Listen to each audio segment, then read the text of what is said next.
Yo tout le monde, on se retrouve enfin pour mon bilan janvier-février 2021 que j'avais déjà filmé une fois, mais j'ai tellement détesté ce visage, ce faciès, que je la retourne. Donc sans plus tarder, nous allons commencer pour pas que ça dure une éternité. Je fais des rimes, c'est génial. Donc en janvier, j'ai commencé par la lecture de la série de romans graphiques Les Ogres Dieux, donc le tome 1, le tome 2 et le tome 3. Le tome 4 est sorti cette année, ou fin 2020, truc comme ça, mais comme ça coûte assez cher les romans graphiques, je ne vais pas vous le cacher, je ne l'ai pas acheté et je le lirai un jour quand mes finances se porteront mieux.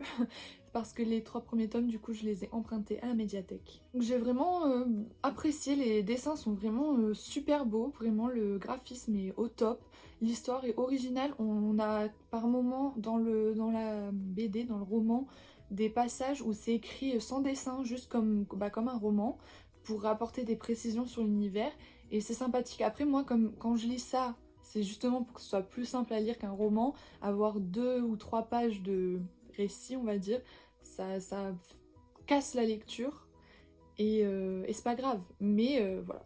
C'est l'histoire d'un monde où les ogres sont considérés comme des dieux parce qu'ils sont immensément grands comparés aux humains du coup qui font une taille normale comme la nôtre. Et donc ils servent d'esclaves et de nourriture à ces ogres et on va suivre du coup l'aventure d'un fils d'ogre, des ogres dieux, mais qui a la taille d'un humain. Et je tiens à dire que la suite des tomes, enfin les tomes ne se suivent pas, ils se rejoignent, c'est le même moment, c'est la même histoire, mais ils se suivent pas exactement, on quitte pas un truc au tome 1 pour le reprendre dès le tome 2 quoi. Ensuite j'ai lu L'Attrape-Cœur de J.D. Salinger suite à la vidéo de Linksoft, enfin Link the Sun pour ceux qui connaissent, qui a une chaîne secondaire Linksoft où il parle de ses lectures. Et d'ailleurs je vous recommande vraiment sa chaîne, enfin cette série vidéo Point Lecture ou Coin Lecture il appelle ça. Parce que clairement pour ceux qui sont amoureux de la littérature, des livres, il parle tellement bien en détail de ses lectures, il a une réflexion assez poussée. Après ça reste son opinion, tout ça, c'est pas des trucs scientifiques, philosophiques, historiques, mais il met de la passion dans ses avis et je trouve ça vraiment super et c'est comme ça qu'il m'a donné envie de lire L'Attrape-Cœur. Dans L'Attrape-Cœur, on va suivre une personne, un jeune homme, de l'âge de 17 ans je crois, ou un petit peu moins, on va suivre voilà, son histoire pendant 3 jours. Je vais pas en dire plus parce que c'est à découvrir, c'est une expérience. C'est un classique de la littérature américaine, comme ça je l'aurais lu. Mais après, pour être honnête, j'ai pas surkiffé de ouf. Je l'ai lu parce qu'il faisait moins de 300 pages, enfin fini parce qu'il faisait moins de 300 pages, mais j'ai rien éprouvé de spécial pendant cette lecture comparé à Lynx par exemple. Donc voilà, si vous voulez par exemple enrichir votre culture générale avec des classiques, bah lisez-le, c'est pas déplaisant, mais je trouve que ça apporte rien de spécial. En tout cas, à ma lecture, ça n'a rien fait. Ensuite, j'ai lu le tome 6 de La Tour Sombre, donc Le Chant de Susanna, que j'ai bien aimé, mais de toute façon, j'ai fait une vidéo dédiée à La Tour Sombre, donc mon avis avec et sans spoiler se trouvera dans cette vidéo, donc je vais pas m'étendre, mais juste je trouve que c'est un parfait tome de transition entre le tome 5 et le tome 7, donc avant le final, on met en place plein de choses, on nous apporte plein d'informations, donc voilà, sur l'univers, pour après que ça dépote bien dans le 7, quoi. Du coup, il m'a plu, il est bien objectivement, mais ça restera jamais l'un de mes préférés quoi. Même si j'ai rien à lui reprocher de spécial. Ensuite forcément j'ai enchaîné avec le tome 7 que j'ai surkiffé, pareil, allez voir la vidéo dédiée, je sais pas si elle va sortir avant ou après cette vidéo, mais quoi qu'il arrive, voilà, vous aurez tous les détails là-dedans. Et gros cœur sur ce tome, ce final, je ne cesserai jamais de dire à quel point ce final était grandiose, enfin grandiose. Très très surprenant, très original, enfin original. Peut-être que c'est déjà fait dans pas mal d'histoires de fantasy, mais moi je l'avais jamais lu et surtout je ne m'y attendais pas. Je trouve qu'il y a, s'il y a des indices, mais très très minimes comparé à se dire, enfin pour pouvoir se dire la fin ce sera ça. Franchement gros big up à ceux qui ont deviné la fin parce que ça me serait jamais arrivé clairement. Mais j'ai adoré ce tome. Il se passe tellement de choses, tellement de rebondissements, tellement d'événements énorme que j'ai adoré. Ensuite j'ai enchaîné avec Des fleurs pour Algernon que j'avais eu à Noël par mon copain, que j'ai vraiment adoré aussi. Je l'ai lu en 3 jours je crois, donc pour moi c'est assez rapide. Et après il fait pas énormément de pages, je crois qu'il fait moins de 300 pages, un truc comme ça. Et c'était vraiment super. Là pour le coup ils disent classique de la science-fiction. Je trouve pas spécialement que ça fasse science-fiction. C'est l'histoire de Charlie qui a un quotient intellectuel très faible, à qui on va injecter un produit, donc de cette expérience, qui va le rendre très intelligent, un QI très élevé, et on va suivre Charlie sous forme de compte-rendu qu'il écrit lui-même, donc c'est très immersif forcément, sa vie qui passe de idiot, plus qu'idiot, à très intelligent, jusqu'à peut-être une déchéance, on ne sait pas. Sa vision de la vie qui change et qui pousse à certaines réflexions. Des réflexions qui vont pas changer votre vie, mais qui font toujours plaisir à avoir dans les romans, je trouve, de se poser 5 minutes et dire « Ouais, ça c'est vrai, ouais, ça c'est vrai ». Et je trouve ça sympa. Ensuite, j'ai lu Une colonie, je viens de capter que les autres, je les ai pas sortis les livres. Bon, il y en a que j'ai emprunté à la médiathèque, comme Les Ogres Dieux, L'Attrape-Cœur. Mais pour Les Fleurs pour Algernon, il est là-haut. Un peu la flemme de me lever, j'avoue. Et La Tour Sombre, ils sont là. Merde, là. Effet miroir. Donc oui, Une colonie donc de Hugo Way que j'ai clairement acheté pour la couverture, hein, je ne vais pas vous le cacher 2 secondes. Mais comme j'avais adoré le tome 1 de Silo, je me suis dit bah pourquoi pas. Par contre, les livres de chez Actes Sud sont superbes, on va pas le nier, mais 22 € pour 280 pages. En plus, clairement, si j'avais su ce que j'avais pensé de ce livre, je ne l'aurais pas acheté pour 22 €. C'est l'histoire d'un vaisseau de colons qu'on envoie dans l'espace pour coloniser donc une planète. Et ce vaisseau est dirigé par une intelligence artificielle qui, à l'approche de la planète censée être colonisée, mon sang, va juger si elle est viable ou non.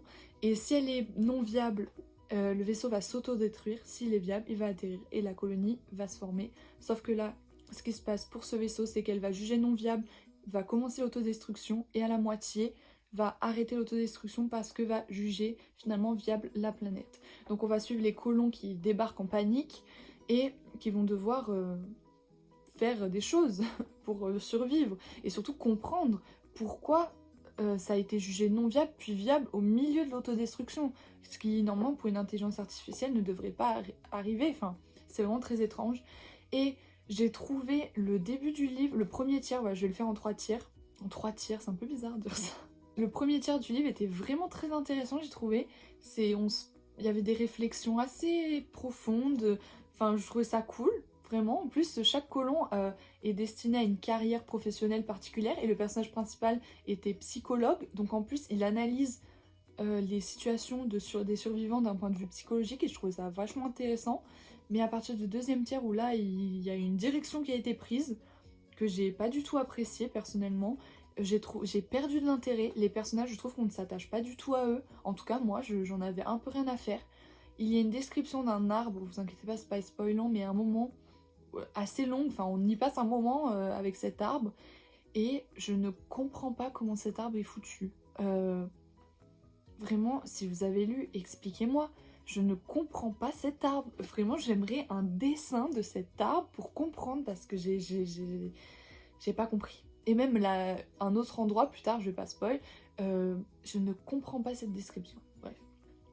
Et le dernier tiers, là pour le coup, donc c'est le dénouement final. J'ai un peu plus apprécié, ça a redépoté un petit peu, donc c'était sympa, mais franchement, du coup, sur la totalité, je vais tout oublier, quoi. Ça m'a pas du tout marqué.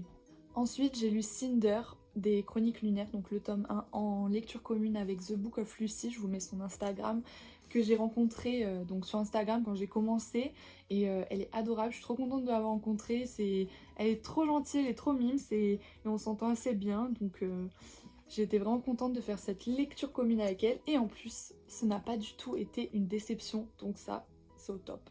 Cinder, c'est un cyborg dans cet univers et c'est un univers très futuriste où une maladie ronge la population. Welcome. Et voilà, je vais pas en dire plus parce que moi j'ai commencé ce roman sans rien savoir dessus et j'ai adoré le découvrir et je pense vraiment que le fait de ne rien savoir m'a encore plus plongée dedans parce que je tournais les pages avec vraiment envie parce que je ne savais pas ce que je pouvais trouver là vraiment.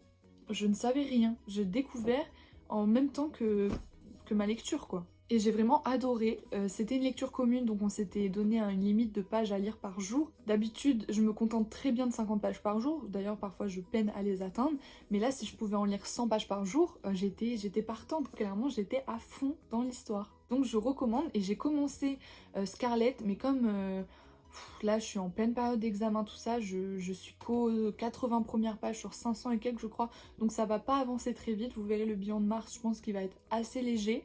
Mais voilà, je suis vraiment emballée, j'ai hâte de connaître la suite des Chroniques lunaires. Ensuite, j'ai lu le tome des Chroniques lunaires 0.5, donc Il était une fois Cinder, qui est vraiment très court, qui doit faire une trentaine de pages, c'est seulement un e-book. Vous pouvez le trouver gratuitement sur l'application Livre de votre iPhone, iPad et peut-être Mac, je n'en ai pas donc je ne sais pas.